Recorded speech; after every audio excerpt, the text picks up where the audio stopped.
भारत रत्न एवं विश्व रत्न बाबा साहेब श्री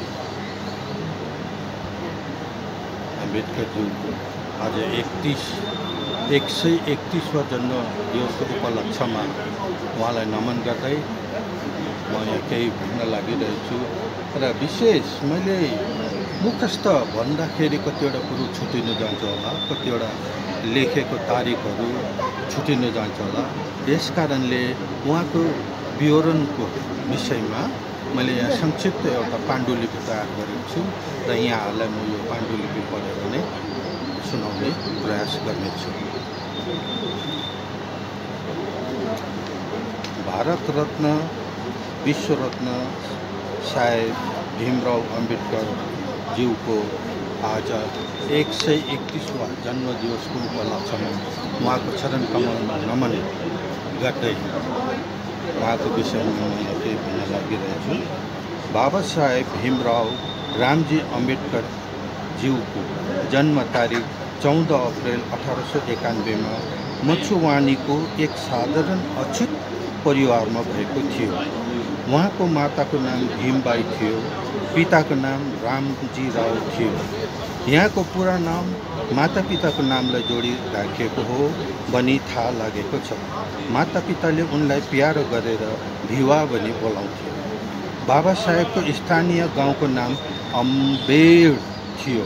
यसै गरी प्राइमेरी स्कुलमा भर्ना गरेको समय उनको पिताजीले उनको उपनाम अम्बेडकर लेखिदिएका थिए। अर्को भनाइ अनुसार जब उनी हाई स्कुलमा पुगेपछि त्यहाँ एक ब्राह्मण प्राध्यापक थिए, उनको उपनाम अम्बेडकर नै थियो। उनले भीमलाई बाबा साहेबलाई खूब मन पराउँथे। उनको भद्र व्यवहार पढाइमा उत्तम भएकोले गर्दा यसर्थ त्यही गुरुबाले साहेबलाई आफ्नो उपनाम अम्बेडकर दिएका थिए भन्ने पनि सुन्नमा आएको छ। बाबा साहेब पुर्खा सकपाल उपनामले परिचित थिए, तर उहाँलाई अम्बेडकर उपनाम उनका गुरुबाट प्राप्त भएको तथ्य श्री रामशंकर अग्निहोत्रीले आफ्नो उपन्यास भारत रत्न डाक्टर अम्बेडकरमा जनाएका छन्। बाबा साहेब उनको मातापिताको सबैभन्दा सानो एवं 14वां पुत्र थिए।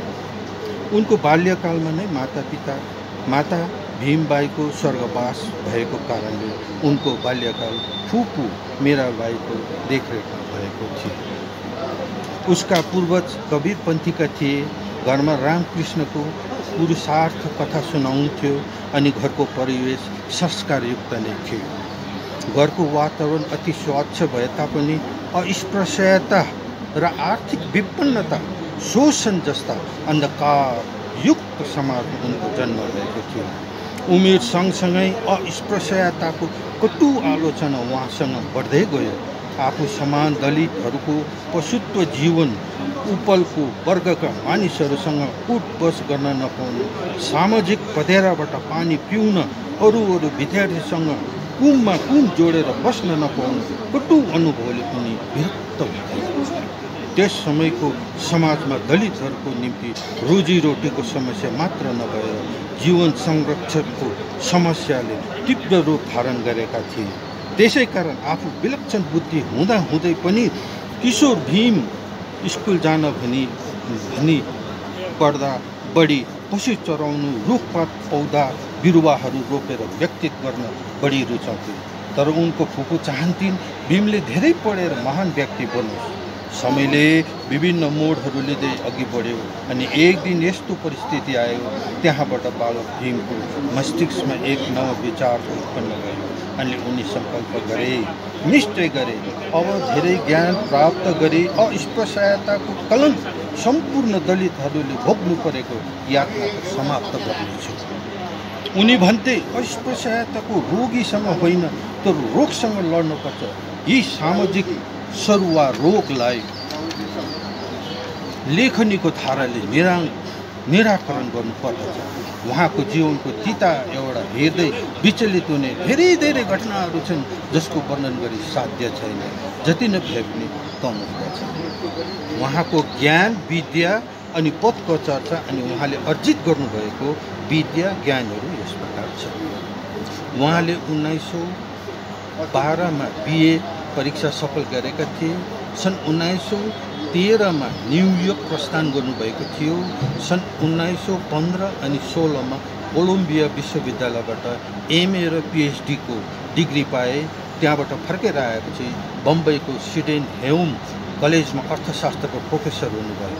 लन्डनको ग्रेज इन बारेट ल अनि अमेरिकाको कोलम्बिया विश्वविद्यालयबाट एलएलडी, लन्डन विश्वविद्यालयबाट डिएससी, जर्मनको बोन विश्वविद्यालयबाट डिएससी समाप्त गरेर स्वदेश फर्किनुभयो। उहाँलाई उस्मानिया विद्यालयले डिलिट अनर्स कजको उपाधिले पनि सम्मान गरेका थिए। उहाँले कार्य गर्नुभएको चर्चा यस प्रकार छ।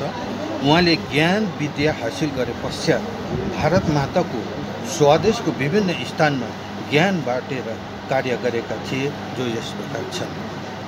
सन् 1920 देखि 1922 सम्म बम्बईको सिडेन हल कलेजमा प्रोफेसर भएर पढाउनुभयो।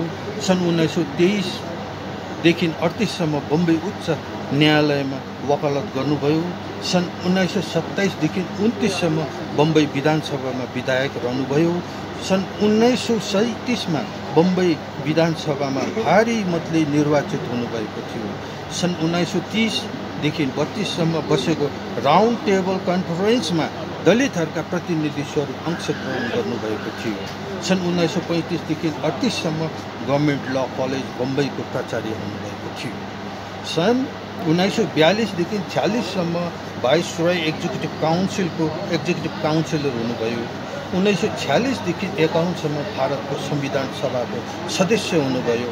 तारिख 3 अगस्त 1947 में श्री जवाहरलाल नेहरूको मन्त्री परिषदमा कानुन मन्त्री हुनुभएको थियो। उहाँले धेरै पत्रिकाहरू पनि प्रकाशित गर्नुभएको थियो। सन् 1942 में पिपुल एजुकेसन सोसाइटी र सन् 1946 में सिद्धार्थ कलेजको स्थापना गर्नुभएको थियो। सन् 1942 में गभर्नर जेनरल कार्यकारिणी परिषदमा श्रम विभागको सदस्य हुँदा 3 लाख रुपियाँ स्वीकृति गराई 30 जना अछुत विद्यार्थीहरूलाई छात्रवृत्तिको प्रबन्ध गरी उच्च शिक्षाको प्राप्त विदेशमा पठाउनु भएको थियो। उहाँले भन्नुहुन्थ्यो, शिक्षाको द्वारा नै आत्मसम्मानको अनुभव जागृत हुन्छ।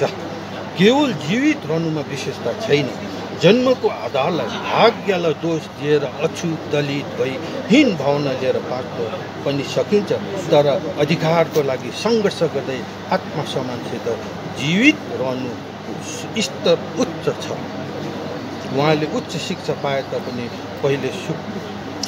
पहिलो सुख र आनन्दको जीवन बिताउनु भएन, तर सामाजिक अवहेलित दलित अस्पृश्यता अछुतहरूका निम्ति सङ्घर्ष गर्नुभयो। उहाँले भारतको संविधान लेख्न कति समय लाउनु भएको थियो त्यो यस प्रकार छ। उहाँले भारतको संविधान लेख्न 2 वर्ष 11 महिना 18 दिन लाग्नु भएको थियो। उहाँद्वारा लिखित महान पुस्तक द बुद्ध एन्ड हिज धम्म। उहाँको नारा थियो, पढ, एक हौ र सङ्घर्ष गर। कारण शिक्षाको माध्यमद्वारा नै दलितहरूलाई उनीहरूप्रति भएको शोषण उपेक्षाको ज्ञान हुन्छ, एकजुट हुने प्रेरणा अनि अस्मिताको लागि सङ्घर्ष गर्ने साहस पाउनेछन्। आत्मसम्मान, सामाजिक अधिकार र सामाजिक न्याय भिक्षा मागेर होइन, तर स्वयंलाई योग्य बनाउनुपर्छ, जसको निम्ति शिक्षित हुन अति आवश्यक छ। तारिख 15 अगस्त 1947 में भारत स्वतन्त्र भयो। तारिख 19 अगस्त 1947 में बाबा अम्बेडकरज्यूको अध्यक्षतामा भारतको संविधानको प्रारूप तयार पार्न 7 सदस्यको समिति गठन भयो। संविधान सभाले 26 नोभेम्बर 1949 में संविधानको प्रारूप पारित गर्यो। संविधान सभामा बहस गर्दै उहाँले भन्नुभएको थियो, I came into the Constituency Assembly with no greater aspiration than to safeguard the interests of the scheduled caste। अर्थात् म संविधान सभामा केवल अनुसूचित जातिको हितलाई सुरक्षित राख्न आएको हुँ, अरू मेरो केही आकांक्षा छैन। उहाँको सुझाउमा राष्ट्रिय पताका झण्डामा अशोक चक्र राखिएको थियो। एकपल्ट प्रत्युत्तर दिँदै उहाँले भन्नुभयो, हिन्दूलाई जब वेद चाहियो तब वेद व्यासलाई बोलायो, जो दुवै जाति थिएन। हिन्दूलाई महाकाव्य चाहियो, वाल्मीकि जस्ता अछुतलाई बोलाए।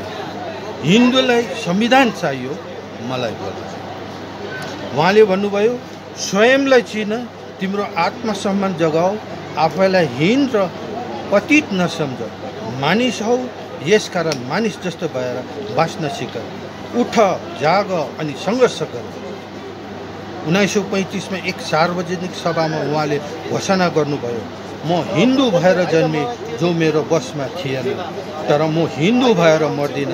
तारिख 14 अक्टोबर 1954 में लाखौं अनुयायी, लगभग 10 लाख अनुयायीको साथमा उहाँले बौद्ध धर्मको दीक्षा लिनुभयो। दीक्षा भूमि नागपुरमा थियो। अनुसूचित जातिको मसिया, भारत माताको मार्गदर्शन बेटा अनि भारत देशको संविधान निर्माता, महान सपुतको महापरिनिर्वाण तारिख 6 दिसम्बर 1956 भएको थियो। सम्पूर्ण अनुसूचित जातिलाई टुरो बनाई प्रकृतिको कोखमा समर्पित हुनुभयो। यी महान व्यक्तिको आत्मालाई आन्तरिक हृदयबाट कोटि कोटि प्रणाम गर्दै मेरो यो लेख यही नै धन्यवाद।